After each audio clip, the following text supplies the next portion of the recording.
Such times call for strong drink. I figured the Rochefort 8 is an appropriate tonic.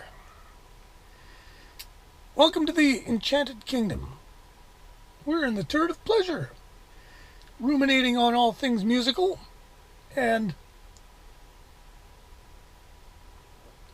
I am the Lord Chamberlain of the Enchanted Kingdom, Zip Gun, and I'm going to start a deep dive on the albums of the band Kiss. Now, I know what you're saying. Wait a minute. I thought you said that these guys are the worst band in the world. That's right, I do. I still think they're the worst band in the world. But I thought, somebody was saying, I know a lot of my friends are like, they're really into Kiss. They still think Kiss is great. They think Kiss is whatever, timeless. And, almost everybody has a nostalgic thing for Kiss. I have no such nostalgia for them. When they came along, I thought they were terrible. They've become, you could really argue strenuously that they might well be the most popular band in the world. And I thought, okay, I should really do one last deep dive into their album, all their albums, all of them, before I die, just to figure out what it is that everybody's talking about, so I can speak with some authority. To this end, I figured I would do it chronologically, and that I would start, obviously, with the genesis of Kiss. And this led me into territory that I was very unfamiliar with. The band Wicked Lester, which was the band that preceded Kiss.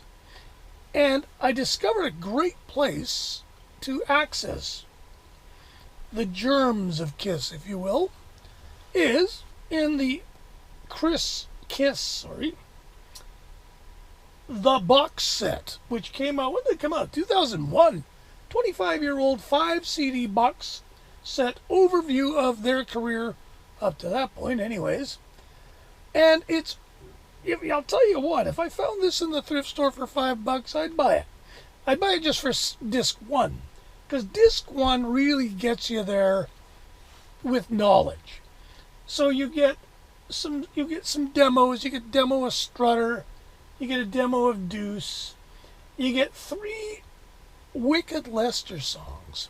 Now, Wicked Lester was a band that Shame Vitz and Stanley Eisen were in.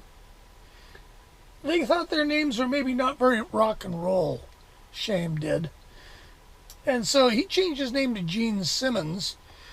And Stanley thought, that's a pretty good idea. And Stanley's not a bad name, but Eisen maybe is a little bit too acidic. So he I don't know where he got Paul from. Paul McCartney, I'll bet. He called himself Paul Stanley. So you got Gene Simmons, Paul Stanley, and Wicked Lester apparently did a record for CBS that never got released, but it's been leaked on the internet, of course. And you know what? Parts of it are okay. Some of it's kind of funky. There's some conga drums. There's a little bit. It's almost. Now, I'm not going to go as far as to say that it's good, but it's if you approach it with the idea that this is where Kiss came from, it's kind of like, okay, that's not okay, pretty good. And this is taken further, and with way more fascinating detail than perhaps I needed. But in addition to these 3 Wicked Lester tracks and a couple of other, there's about 4 demos or so of the first album songs. There is a song called Stop, Look to Listen, which says here is a Paul Stanley 1966 demo. Which, does that make him, 14? I forget. At any rate, 1966... no information as to who actually is playing on it. Who knows? It might well be all young Stanley Eisen, for all we know. It's the best song on this CD. I actually kind of found myself yang along to it. It's pure, juvenilia, but it's got a thing to it that I really found not bad. And so here you go, 1966, best thing I've ever heard out of Paul Stanley. They jump ahead a little bit to 1969, where we do a Gene Simmons demo called Lita. This is unlistenable. I mean, it's you listen to it and you just kind of shake your head and you go, Okay, a little Shane Vitz here is singing to his girl. Okay. Another very interesting thing in this is disc 1 of the box set, is there is a live, extremely rough recording, which I kind of like, of them doing a song they title here Acrobat in a club in New England, 1973. Acrobat, as we all know, morphed into the love theme from Kiss, which is the closest thing they ever came to a Mahavishnu style instrumental. And it's as dumb as a bag of hammers, but I mean, just about anybody could play it. If you want to learn how to play ensemble guitar, it's got a little bit of Allman Brothers in it, maybe, the little harmonizing guitars, but there's almost nothing to it. The live version, needless to say, has a drum solo in it. It is enlightening in that it's kind of okay. Although, again, 1973, small club. Anyways, the really long story short is, Kiss came out of the ashes of Wicked Lester, signed up with, was it Bill Aucoin and Aucoin Management, who decided that they had to make it even simpler and stupider than Wicked Lester. There couldn't be any sophistication whatsoever. And the lyrics, and they just boiled it down to what you get on the first Kiss album. Now, the first Kiss album, now I remember when it came out. I was 15. It was on a new label, Casablanca, run by Neil Bogart, who had experience with labels like Buddha and Kama Sutra and some really dodgy labels. And he showed up on the doorstep of Mo Austin of Wea and said, "Sponsor my new label. I want you to distribute it." And Mo had a deal with him. He'd pay for everything, and then you'd split the profits with him. And Mo did very well with these deals. He did them with Capricorn. He did one with Chrysalis. He did them with Discreet, Frank Zappa's label. And they were kind of low risk, high reward deals. If the records croaked, we could write it off, and it wasn't much money. If the records hit, it was kind of free money. So Casablanca set up with Wea, and they put out this first Kiss record. Now, originally, this was a 9-song record. It was about a half an hour long. So just the bare minimum, and if I dare go through it song by song, I will, maybe, sort of.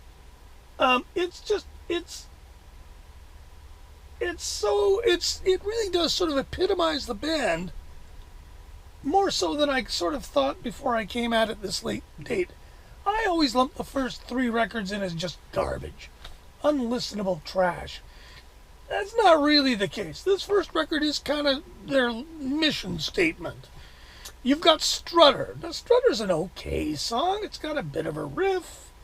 The production is kind of boxy but very 74. No reverb at all. The drums are wooden. The bass playing is... Sometimes the bass playing is almost acrobatic, but it's all really... The guitar tones are whatever. Strutter, of course, is about a mean mistreater woman that's going to break your heart. Very negative woman song. And it's kind of very pro forma for what was going down in those days. Stanley and Simmons write it, of course. They very quickly became kind of the 2 guys. The other 2 guys were kind of like George Harrison and Ringo Starr, if you will.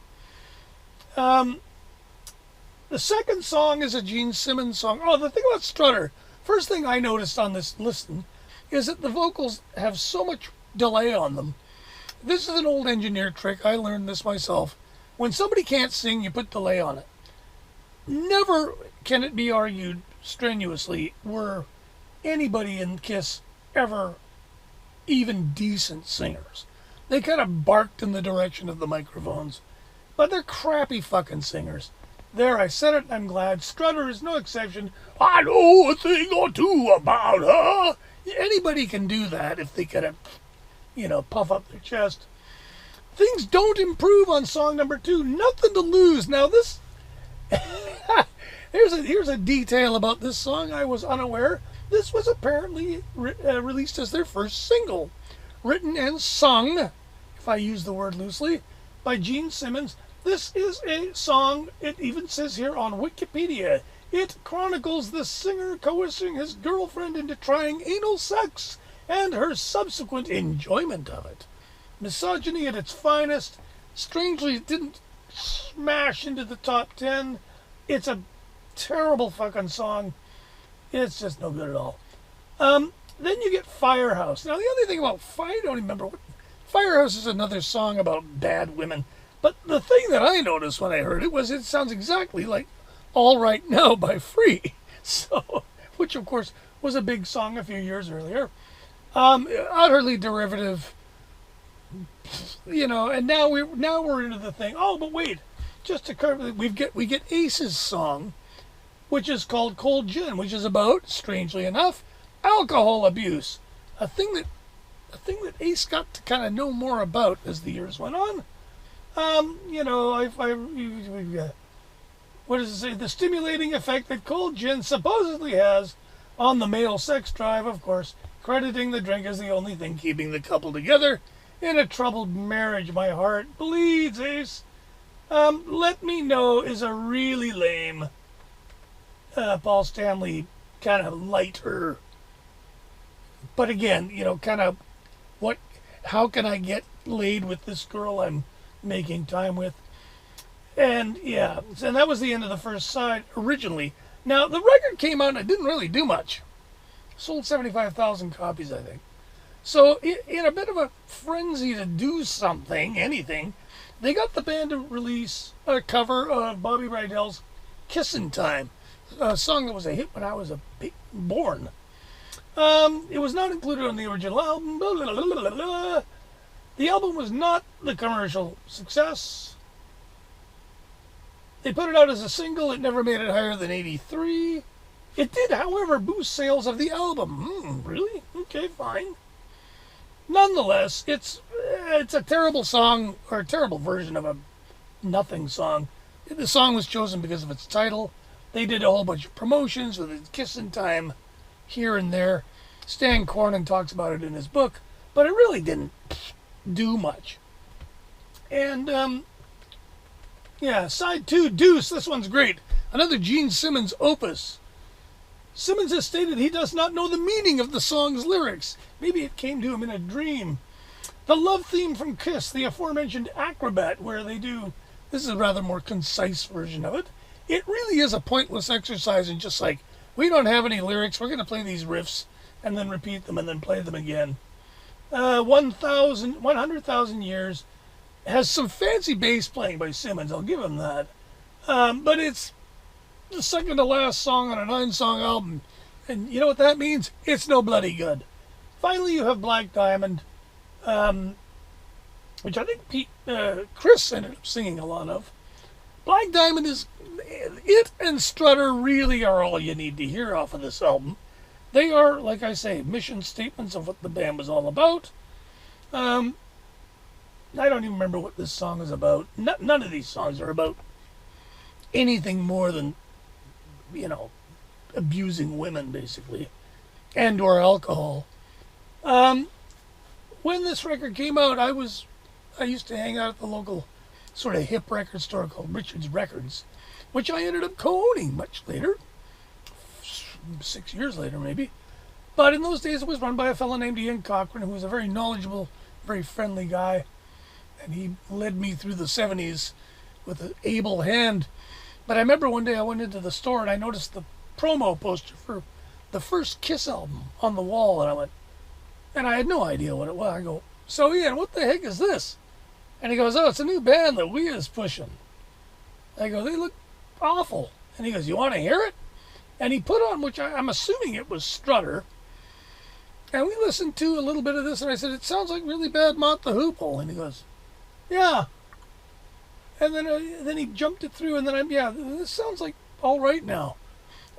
Funny, Freely's song also sounds like all right now. There's a different sort of take on all right now. So, as I've always thought, even though I haven't listened to this record literally, not even casually, since 1974, I have now listened to this record, I think, 3 times in the last 2 weeks. Listened to almost the whole first disc of Box 1, and I think I got a pretty good grip on where they came from. And what it seems like to me is that Devo was right. This band is de-evolution in action. You get the Paul Stanley demo, which is actually, look it up on YouTube. It's a great little song. It's really cool. It's kind of like an early Todd Rundgren kind of thing, maybe. I don't know. And I wouldn't be shocked if he's playing everything on it. And it's almost like they went, no, that's too good. And then they got into Wicked Lester, and it was their first band, and they go, we're going to do this and that. We're going to put congas and horns. No, wait, no. Too much quality. We need less quality. We need fire and like sex and, sodomy. Let's do a song about sodomy and put it out as a single. You gotta wonder, what were they thinking? So, Cold Gin, I guess, would have been a worse single. It's not a very good record. I'm even having tried to find things to like in it, I can't give it better than about a B-. And that's as high as they're going to get in my book for a while, I think. But I'm going to continue with these. I'm going to take my time on them because I want to do this right. I'm not going to do it twice. And hopefully when we come out to the end of whatever the last one was, Monster, I'll have learned something. One wonders what it'll be that I've learned. Anyway, there you have it for number 1 of the Kiss Deep Dive. Thanks for watching. Don't forget to subscribe and like, and I'll do more deep dives. I'm going to troll through a couple of artists' catalogs, I think, just for fun. Thanks for watching, and we'll talk to you later.